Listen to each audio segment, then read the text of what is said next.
అంత బాగా వరలరామయ్య గారికి ఒక సుప్రీంకోర్టు జడ్జి ఈ స్టాంప్ డ్యూటీ 50 లక్షలు కట్టారని తెలుసు. మరి ఆయన పేరు ఎందుకు చెప్పట్లేదు? ఎక్కడ ఆగిపోయింది? ఎందుకు సగంలోనే ఆగిపోతోంది ఇది? మీకేమన్నా క్లారిటీ ఏమన్నా ఉందా? పేర్ల గురించి కాదు, ఆయన మాట్లాడిన మాటలో ఏమన్నా క్లారిటీ ఉందా? ఇది జడ్జిలపైన దాడిగా కనిపిస్తోందా? ఇంకా సాగదీస్తే చాలా పేర్లు కూడా వస్తాయా? ఆ పేరు చెబితే వరలరామయ్య గారు లోడ్ ఎత్తారేమో అని చెప్పి ఆ పేరు చెప్పట్లేదేమో. తెలుగుదేశం వాళ్ళే లోడ్ ఎత్తారేమో ఆయన. ఏం మరి సుప్రీంకోర్టు జడ్జి గారు అంటే మరి 50 లక్షల రూపాయలు చెల్లించారంటే చిన్న జడ్జి అవరు కదా, చాలా పెద్ద స్థాయిలో ఉన్నటువంటి జడ్జి అవుతారు కదా.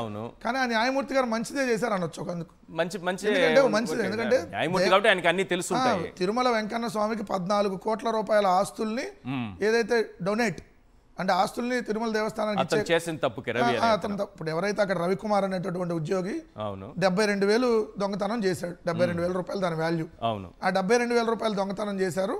చేసిన దాన్ని బట్టి దాన్ని పట్టుకున్నది జగన్మోహన్ రెడ్డి గారి ప్రభుత్వంలోనే. ఎందుకంటే ఇందాక శ్రీకాంత్ గారు చెప్పినట్టు అది 23 కోట్ల రూపాయలతో జగన్ గారు ఉన్నప్పుడే పరకామని కొత్త బిల్డింగ్ నిర్మించారు. ఫిబ్రవరి 5, 2023లోనే ఆ బిల్డింగ్ లో ఏదైతే ఈ పరకామనికి సంబంధించినటువంటి కార్యకలాపాలు స్టార్ట్ అయినాయి. ఎమ్మటే ఫిబ్రవరిలో స్టార్ట్ అయినాయి, ఏప్రిల్లో ఇతను దొంగతనం చేశాడు. సో అక్కడ సీసీ కెమెరాలు అన్నీ ఉన్నాయి, దాంట్లో పట్టుకోవడం జరిగింది. 360 డిగ్రీస్ రౌండ్ అప్ కెమెరాలన్నీ అక్కడ పెట్టారు. పెట్టమని దొరికాడు. సో ఆ రవికుమార్ అని అతను పట్టుకున్నది ఇప్పుడు చనిపోయినటువంటి పోలీస్ అధికారి. సో ఎవరైతే లోక్ అదాలత్, మెగా లోక్ అదాలత్లో దాన్ని కొట్టేసేటటువంటి కార్యక్రమం ఎక్కడ జరిగింది న్యాయమూర్తి ముందు. అవును, అంటే న్యాయమూర్తి దానికి అంగీకరించారు. చట్టబద్ధమే కదా, అది చట్టబద్ధం. ఓకే. ఇప్పుడు చంద్రబాబు నాయుడు గారి కేసుల్లాగా ఏదైతే లేదంటే మార్గదర్శి కేసుల్లాగా కాదు ఇది. ఎందుకంటే చంద్రబాబు నాయుడు గారి కేసులు ఏంటి, ఆయన దొంగతనం చేశాడు, డబ్బు రికవరీ కాలేదు, కానీ కొట్టేసుకుంటున్నాడు కేసులు. మార్గదర్శి మోసం చేసింది అనేక మందిని, కానీ వాళ్ళకి ఇంకా రిటర్న్ డబ్బులు ఇవ్వలేదు, అయినా వాళ్ళు కొట్టేయించుకుంటున్నారు కేసులు. కానీ పరకామంది అలా కాదు కదా. పరకామంలో సొత్తు రికవరీ అయింది, దాంతోపాటు 14 కోట్లు అదనంగా స్వామివారికి వచ్చినాయి. సో స్వామివారికి ముడుపుల రూపంలో వచ్చినాయి 14 కోట్లు. సో 50 లక్షల రూపాయలు ఆ 14 కోట్లకి ఆ 14 కోట్ల ఆస్తిని మొత్తం అతను రవికుమార్ ఆస్తులు మొత్తం 14 కోట్లు ఇంకా అతని దగ్గర చిల్లిగా అవ్వలేదు. సో అతను స్టాంప్ డ్యూటీ కట్టాలి దీనికి సంబంధించి రిజిస్ట్రేషన్కి. అందుకని ఆ డబ్బులు లేవు కాబట్టి న్యాయమూర్తి ఇచ్చారు, సుప్రీంకోర్టు న్యాయమూర్తి ఇచ్చారు అనేది ఇప్పుడు ఉన్నటువంటిది. అంటే ఆ సుప్రీంకోర్టు న్యాయమూర్తి పేరు ఎందుకు మరి తెలుగుదేశం పార్టీకి చెప్పట్లా? మరి ఎందుకు భయం? ఎందుకు ఆ సుప్రీంకోర్టు మీరు లోడ్ ఎత్తారా మేము లోడ్ ఎత్తి చెప్పాలా? వరలరామయ్య గారిని సూటిగా అడుగుతున్నా, చెప్పాలి కదా. ఇప్పుడు ఆ న్యాయమూర్తి పేరు మీరు ఎందుకు చెప్పట్లా?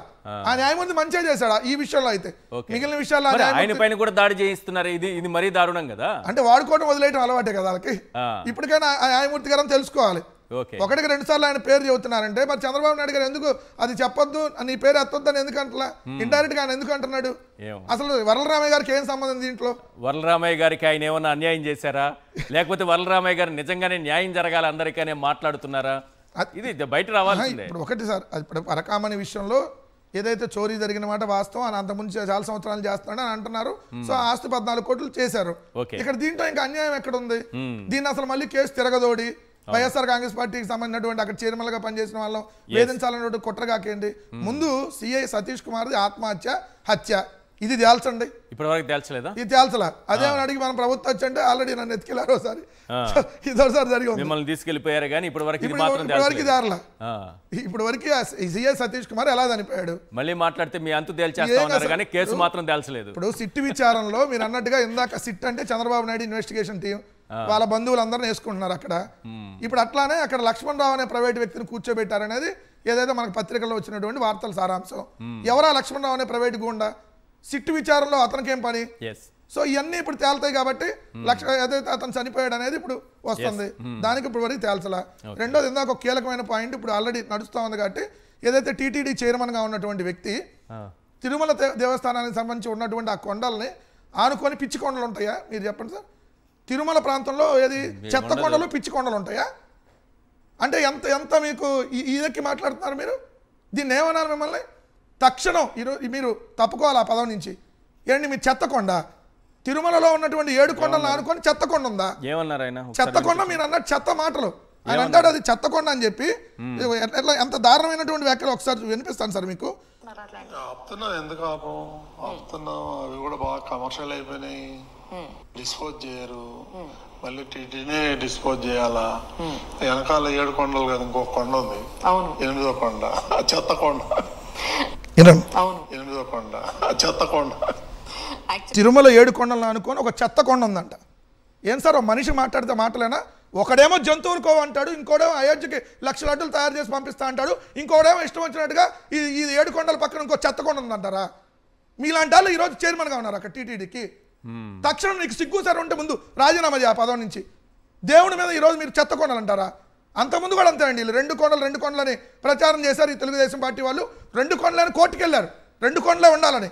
కానీ ఆ రోజు రాజశేఖర రెడ్డి గారు జీవో తీసుకొని వచ్చుకొని జీవో నెంబర్ 746 డేటెడ్ ఆన్ 02/06/2007 7 కొండలు అవి.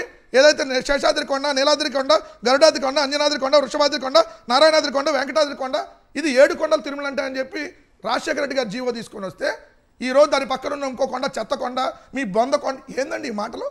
ఇలాంటి వాళ్ళని ఏం చేయాలి? అందుకని దేవుడు ఖచ్చితంగా వీళ్ళ పాపాలు పండే కోసం వెయిట్ చేస్తున్నట్టున్నాడు. ఇంకా ఎన్ని మాట్లాడతారు వీళ్ళు ఈ వయసులో?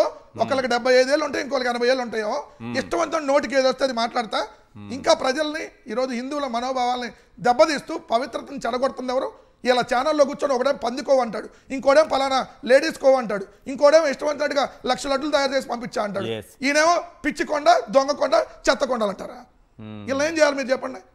ఖచ్చితంగా ఈ పాపం పండిద్ది, వీళ్ళు తక్షణమే అనుభవిస్తారు సార్. ఎక్కువ రోజులు కూడా ఉండదు.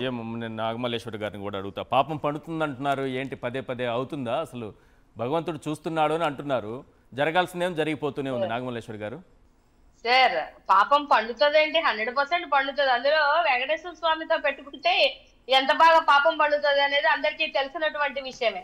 ఏం శ్రీకాంత్ గారు అయితే రాసి పెట్టుకోండి ఈ రోజు చెప్తున్నా నేను అని ఖచ్చితంగా నొక్కి మరీ చెప్తున్నారు. అందులో నేను దేవాలయంలో ఉండి మాట్లాడుతున్నానని అంటున్నారు శ్రీకాంత్ గారు. నిజంగానే జరుగుతుంది అంటారా? పాపాలు పండుతాయా? వాస్తవం, పాపాలు డెఫినెట్ గా పండుతాయి.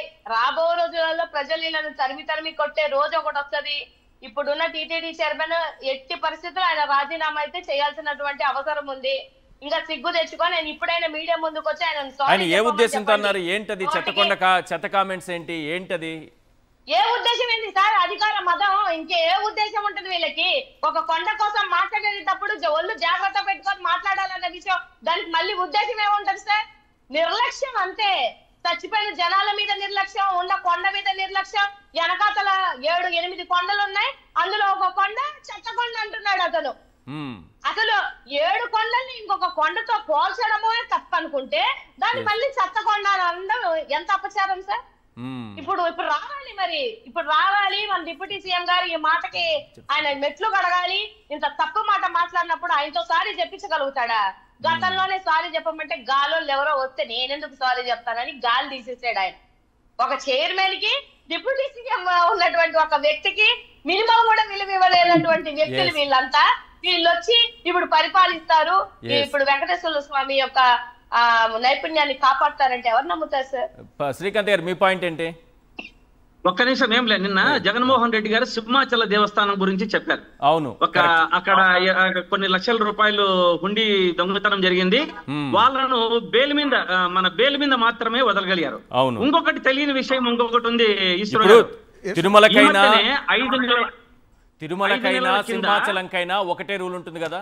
అక్కడ హుండీలో దొంగతనం చేసినా, ఇక్కడ పరకామణిలో దొంగతనం చేసినా ఒకటే కదా రూలు.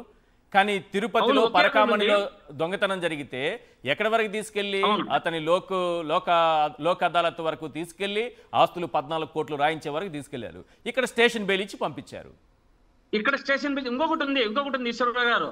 ఈ మధ్యనే అహోబిళంలో 6 నెలల కింద 28 లక్షల రూపాయలు దొంగతనం జరిగింది, ఉండి దొంగతనం. ఓకే, నేను కొంచెం టీవీలో మాట్లాడిన తర్వాత 1 నెల తర్వాత దాన్ని 80,000 కింద వేసి నలుగురిని హాజరుపరిచి మళ్ళీ సాయంకాలమే దానికి కూడా మన ఎమ్మెల్యే గారు ఇచ్చేశారు స్టేషన్ బెయిల్. అది ఇటువంటి కార్యక్రమాలు చాలా జరుగుతున్నాయి. టీడీపీ హయాంలో ఈ కూటమి ప్రభుత్వము దేవాదాయ శాఖను మరి టీటీడీను దాచుకొని తింటున్నారు అన్నది వాస్తవం అన్నది రాష్ట్ర ప్రజలందరికీ కూడా తెలుసు. ఈశ్వర్ గారు ఒక్క మాట లాస్ట్ గా, వీళ్ళంతా పాపాత్ముడు అంటే చూడండి, ఎవరైతే టీటీడీ చైర్మన్ గా ఇక్కడ మీకు చిత్తానూరు పంచమని రోజున అక్కడ మునుగుతారు, చిత్తానూరు దానిలో చూడండి అందరూ మునిగారు, నేను ఒక్కడే మునగల. ఏంటి అందరూ మునుగుతారు అక్కడ అందరూ ఒకసారి మునగాలి. చక్రాన్ని కోనేట్లో ముంచినప్పుడు అదే సమయంలో 3 సార్లు మునక వేస్తారు. 3 సార్లు ముంచినప్పుడు 3 సార్లు భక్తులు మునుగుతారు. 3 సార్లు భక్తులు మునుగుతారు, కానీ ఈయన భక్తుడు కాదు కాబట్టి మునగల.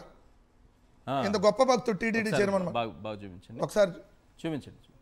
మన mid night masala channel owner గారు చూసారు కదా ఈ ఫోటో. ఇక ఇట్లాంటి వాళ్ళు చైర్మన్ గా ఉంటే అపవిత్ర, ఆయన గోవులు చనిపోతే గోవులేగా చనిపోయినాయి, లేదంటే మనుషులు చనిపోతే మనుషులేగా చనిపోయినాయి అన్నీ మాట్లాడే వాళ్ళకి ఇట్లానే ఉంటాయి. చెత్తకొండ ఈ మాట్లాడతాడండి ఎవడన్నా బుద్ధి ఉన్నాడు? చెత్తకొండలా ఖచ్చితంగా చెప్తాడు. ఆ దేవుడే చెప్తాడు. వ్యవస్థలతో ఏం జరిగేటట్టు కనిపించటం లేదు కాబట్టి ఇక భగవంతుడే అన్ని చూస్తున్నాడు కాబట్టి ఏం జరుగుతుందో వెయిట్ చేద్దాం.